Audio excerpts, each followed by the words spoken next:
El Cuentacuentos.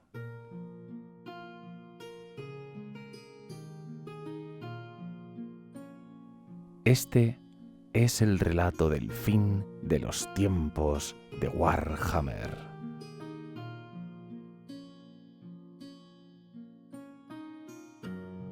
Gracias a la web Biblioteca del Viejo Mundo por permitirme compartir contigo este relato. Ahora, acomódate, cierra los ojos y déjate llevar por esta historia.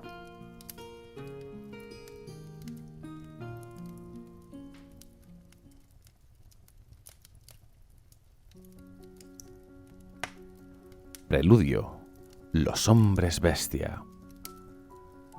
Mientras que el imperio luchaba por la supervivencia, la insidiosa influencia del caos seguía extendiéndose. Con cada órbita del cometa desde su llegada, la oscura Morsliev se estaba acercando más al mundo. Ahora, bajo la mirada lasciva de la luna, el firmamento comenzaba a retorcerse. Del suelo se levantaron monolitos, picos dentados expulsados de la roca madre como puntas de lanza. Algunos eran astillas negras de antiguos meteoros que ahora salían a la superficie por el enfermizo resplandor verde de la luna. Otros eran antiguos ídolos, derribados y descuidados, o bien arrojados a la ruina por otros poderes. A medida que las noches se hacían más largas, la magia oscura reconstruía la piedra rota. Las runas caídas, largamente erosionadas, arrojaban su funesta luz una vez más. En el Drakkwald surgió un monolito tan inmenso que se elevaba sobre la estructura más alta construida por el nombre, y cuya punta estaba envuelta en rayos. Los malformados pilares que crecían en el bosque de Arden supuraban, mientras que un monumento de llamas vivientes surgía de los campos glaciales de Nagaroth. Las terroríficas piedras de manada de los 6 picos, echadas por tierra después de la pérdida de tantos hombres de fuerte corazón, se erguían una vez más en el gran bosque. Un grupo de lugares contaminados nacieron en Azel-Loren, a pesar de todos los esfuerzos de los elfos silvanos. Pronto, cada una de estas piedras de manada latían con energía oscura, emitiendo la influencia corruptora del caos al aire que las rodeaba. Y de los oscuros bosques llegaron los hombres bestia. Las necesidades primigenias los llamaban, los deseos salvajes los impulsaban. Respondiendo a una llamada que no entendían, los verdaderos hijos del caos se reunieron. Llegaron solos o en manada, rebaños de guerra enteros, siguiendo los antiguos caminos a través de lugares salvajes del mundo. Fueron reunidos por cosas retorcidas y mutadas que no habían visto la luz del día durante generaciones.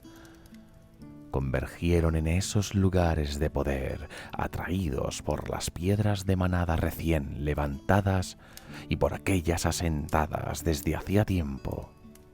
A medida que las congregaciones se apelotonaban, los actos oscuros que las siguieron fueron tan poco naturales como las criaturas que los realizaban. Los estridentes ritos no seguían ningún patrón, no había ningún ritual discernible. En su lugar no había nada más que una orgía de sangre, una fiesta salvaje en donde la depravación y la anarquía dominaban. Trofeos sangrientos eran apilados a medida que más y más retorcidos tipos de bestias emergían para unirse a la espantosa bacanal. Las tierras se volvían resbaladizas por la sangre y los frutos de los envilecidos actos. Por encima de todo, rebuznantes aullidos se elevaron hacia la luna mientras extraños rayos los imbuían a todos con una grotesca e inextinguible vitalidad. Los más fuertes se reunieron allí, y las piedras de manada susurraron oscuros secretos largamente prometidos, el cumplimiento de los sueños más allá de la comprensión de las criaturas de razón. Toda una miríada de olores y sensaciones dijeron lo mismo. El tiempo de la bestia se acercaba. Preludio: Los elfos silvanos. Para el pueblo de Azelloren, el resurgir de los hombres bestia no podría haber llegado en peor momento. La batalla de Quenels había sido ganada, pero a un precio terrible. Ariel se estaba muriendo y el bosque se moría con ella. Hasta donde se sabía, la reina hechicera había salido indemne de la batalla, pero sus fuerzas le habían fallado en cuanto puso un pie dentro de los límites del bosque. Una sombría procesión de la Guardia Eterna había trasladado a Ariel al roble eterno, con la esperanza de que sanaría en su interior como tantas veces lo había hecho con anterioridad. Una semana después aparecieron los primeros síntomas de podredumbre en las ramas del roble y la enfermedad se extendió rápidamente por el bosque. Se marchitaron claros que no se habían visto afectados por las cambiantes estaciones desde los primeros días del mundo, extendiéndose la locura entre dríades y hombres árbol como si de un incendio forestal se tratase, mientras árboles ancestrales estallaban en pedazos para derramar sus entrañas llenas de gusanos sobre un suelo del bosque ya espeso por la putrefacción. Por si fuera poco, los hombres bestia se vieron atraídos hacia aquellos desolados claros a millares. Aquellas no eran simplemente las manadas que vagaban de forma perenne bajo el dosel del bosque, sino también mutantes y aullantes criaturas procedentes de centenares de leguas en todas direcciones. No importaba lo desesperadamente que luchasen los elfos silvanos. Los hijos del caos nunca eran rechazados por mucho tiempo. Todo Azelloren se veía presa de la desesperación. Ninguno entre los elfos silvanos podía estimar la causa de la enfermedad de su reina, aunque todos creían que estaba relacionado con la difícil situación del bosque. Algunos especulaban que Ariel había sido objeto de una maldición durante los últimos instantes de la batalla de Quenels. Unos pocos afirmaban que aquel mal le había sido infligido por la Dama del Lago, un acto de retribución por una riña reciente. Sin embargo, la mayoría entendieron la enfermedad de su reina como una señal de que el equilibrio del tejido estaba cambiando y que los terribles acontecimientos que tanto habían luchado por prevenir resultaban inminentes. Por desgracia, al igual que nadie podía identificar el origen de la plaga, tampoco nadie fue capaz de proponer una cura. Orión, desolado por no haber podido sanar ni su hogar ni a su amada reina, buscó asilo en la batalla. Una y otra vez, la cacería salvaje marchaba a través de los claros devastados y barría todo lo que encontraba en su camino. Ningún contrahecho hombre bestia estaba a salvo de la ira de Orión. Por desgracia, en su pena, el rey de los bosques se volvió aún más temerario. Pronto fue la rabia, no la razón, lo que dominaba sus pensamientos. Así muchos elfos silvanos perecieron en batallas innecesarias, víctimas tanto de la congoja de su rey como de las toscas armas de los hijos del caos. Desprovisto del gobierno tanto del rey como de la reina, el consejo de Azel-Loren no era capaz de adoptar el rumbo adecuado. Varios meses después de que Ariel hubiese comenzado a mermar, una nueva intrusa llegó al bosque. Viajó a través de las raíces del mundo, un camino peligroso para alguien no nacido en Azel-Loren, pero vino sola, apaciguando a los espíritus guardianes con ofrendas de la más pura magia y sangre inocente. Por supuesto, nadie podía hollar los ancestrales senderos del mundo sin que los elfos silvanos se enterasen, y cuando la intrusa salió a la luz del claro del rey, se encontró con un anillo de lanzas que la apuntaban. Así fue como el pueblo de Azel-Loren dio la bienvenida a Alariel, reina eterna de Ulthuan, reina eterna de los altos elfos. Los elfos silvanos desconfiaban de Alariel.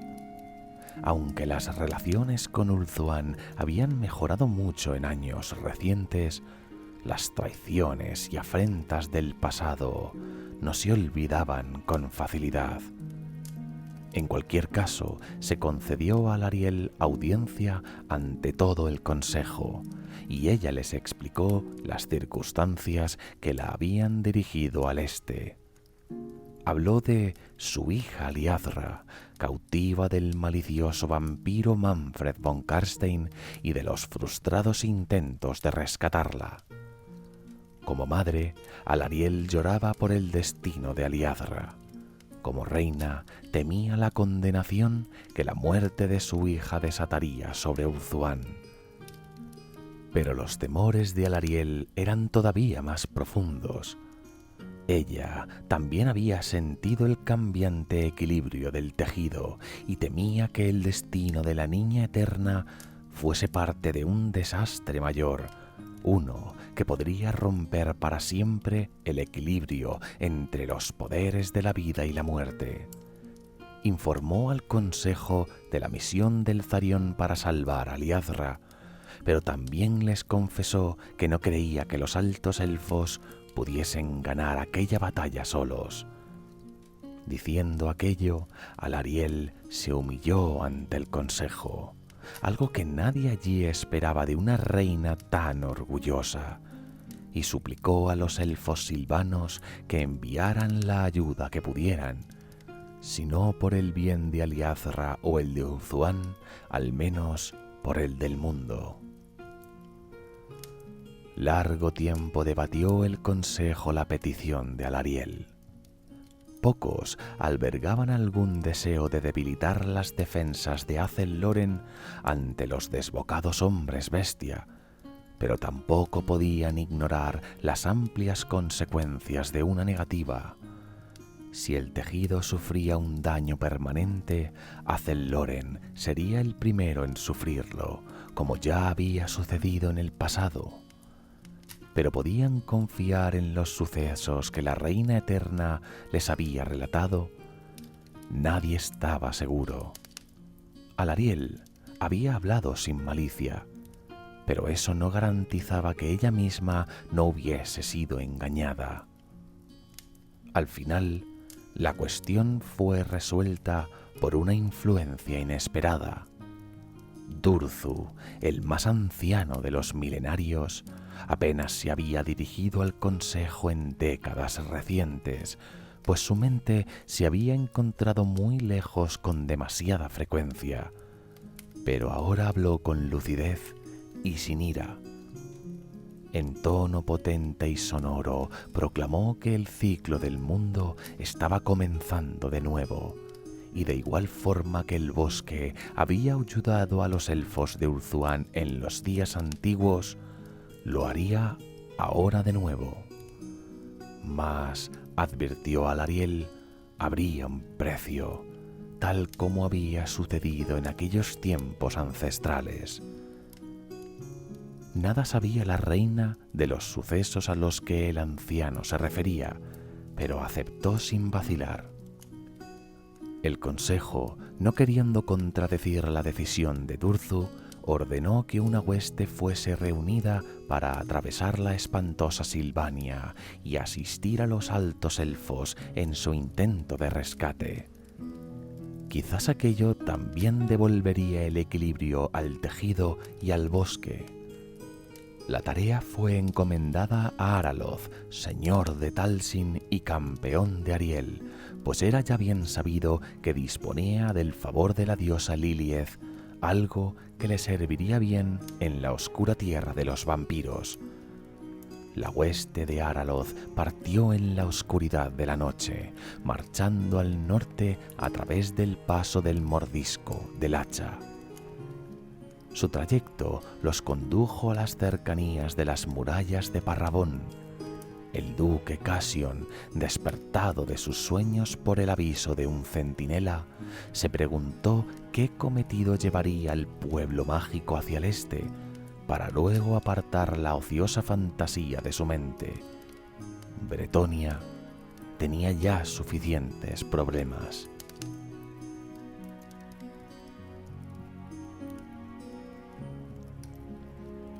Relato: el viaje de Alariel. La luna estaba llena sobre la cabeza de Alariel cuando llegó al corazón del gran claro. Había un poder antiguo en ese lugar, supo la reina eterna. Podía sentir una coincidencia durmiente que le presionaba el fondo de su mente, un millar de susurros y ecos, todos diferentes pero a la vez todos iguales. Era la música más dulce que jamás había oído. Los árboles de Avelorn nunca le habían cantado así, no en todos los años en que había caminado por sus calveros, y pese a todo lo ajeno que le era al Celloren, una parte de Alariel sintió que por fin había llegado a casa. Ese había sido un árbol magnífico en su momento, pensó Alariel, mientras miraba fijamente la gloriosa corona de ramas en lo alto sobre su cabeza. Quizá lo volvería a ser, pero ahora sus hojas estaban marchitas y arrugadas, y su corteza, manchada por lívidas ronchas de colores, se caía. Recorrió con sus dedos el tronco, pero los apartó con precaución al sentir que la corteza temblaba bajo su caricia. Las hermanas que la habían guiado hasta el claro la miraron con expectación. «El roble eterno», le dijo Naestra solemnemente. «se muere». «Quizá ya haya muerto», dijo Arahan. «¿Puede ser salvado?», preguntó Alariel. «No nos corresponde decirlo», respondió Naestra. «sino a vos probarlo», dijo Arahan. «Por no hacerlo», resonó su hermana. Con un suspiro chirriante, la tierra frente a Alariel se hundió, revelando una escalera de raíces que se perdía en la oscuridad bajo el árbol. Pequeños puntos de luz brillaban en la penumbra mientras los espíritus, molestados por el movimiento de las raíces, se elevaban hacia el cielo nocturno. La reina eterna sintió un extraño pinchazo de terror. «No hay nada que temer», dijo Naestra. «No le mientas», intervino Arahan. «es mejor que sepa la verdad». «La verdad no es absoluta, creas lo que creas», argumentó Naestra. «En cualquier caso, la jugada está hecha. No se puede renunciar a ella sin pagar el coste». «Un coste que no podemos afrontar», aceptó Arahan. «Así es, pero tienes razón», concedió Naestra. «La decisión debe ser solo suya. Alariel apretó con fuerza su báculo. Naestra tenía razón, pensó. La jugada ya está hecha. La reina eterna no pensaba deshonrar a los Asur renunciando a ella ahora. Sin una palabra, Alariel comenzó el descenso.